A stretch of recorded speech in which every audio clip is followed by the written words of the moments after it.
We use hatching quite extensively when working with landscape drawings. I have some hatching here which represents grass. Notice the pattern name is grass, the scale is 25. But notice that under here, it's not associative.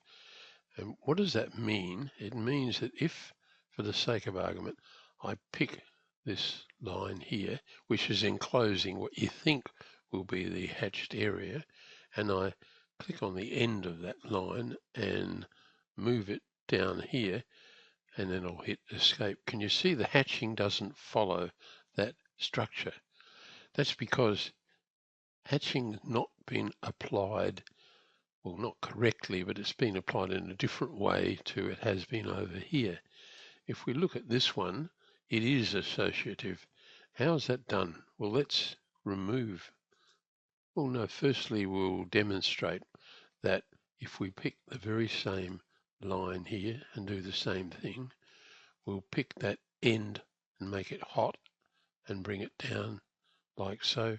Can you see now the hatching followed? The hatching is associated with the polyline. So let's undo there and let's click on here. Notice that yes, it is associative, and we'll kill it. So how do you do associative hatching? Well, it's just a matter of following the rules, I think. Draw hatch. My pattern is the grass area. My scale is 25. And I pick the entity. I don't want to pick internal point, even though it's very convenient. That radiates out and makes yet another polyline. But I've got a polyline, and I'd like to associate the hatching with the existing one. So I say pick the existing polyline and hit enter and OK that. So there's the hatching gone in. So I can now take advantage of being able to pull this down. You can see I can move things around very, very nicely, and it's a very potentially powerful tool. While I have your attention, let's pick that polyline. Notice that it has lots of vertices in it, and those vertices are close together. You have a number of tools to edit a polyline. The polyline starts with every vertex being numbered. You can see here we go to 96.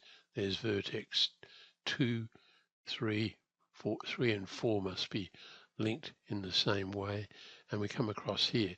Just say we wanted to remove a vertex. You let the mouse hover over it and then right click, and we can delete a vertex.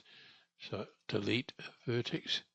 You see what I'm doing now is making there less vertices. I'm simplifying the polyline. You can also reverse the direction of the polyline. So we pick any hot point and then reverse the polyline. Can you see those numbers reversed? I'm not sure whether if we undo, that's just undoing the line completely. So we've got undo features with some of these tools, but not all of them. Quite why you would find reversing a polyline important, I'm not too sure. I've not used it, but it is there. You can also, let's come in here, you can also select this one here, and one of the options is make it hot and then set that as the current vertex. Notice that you get a little highlight around it. If you do that, that makes it a lot easier to move the polyline around and gives us focus on that particular point. So the editing tools can be rather useful, but most important to understand the difference between associative hatching and, in a sense, just a plain hatch.